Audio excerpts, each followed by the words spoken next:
Entesa per Calella va presentar divendres el seu cap de llista. Administratiu i músic de cobla, amb 51 anys, Josep Barri és conegut pel seu activisme 2.0 i per haver impulsat una comunitat d'internautes locals sota el nom Llopesfera.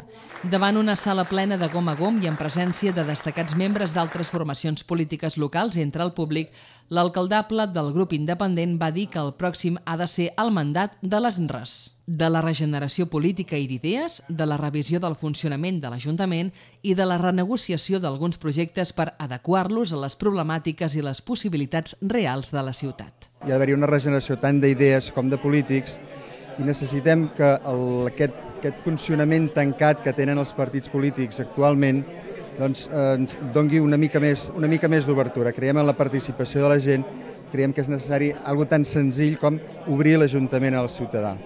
Entesa per Calella va aclarir quin és el paper que vol tenir a l'Ajuntament en cas d'aconseguir representació municipal. En cap cas la seva prioritat és formar part d'un govern en coalició, sinó que la seva proposta és intercedir perquè les decisions es prenguin no en funció de l'aritmètica plenària, sinó per amplis consensos.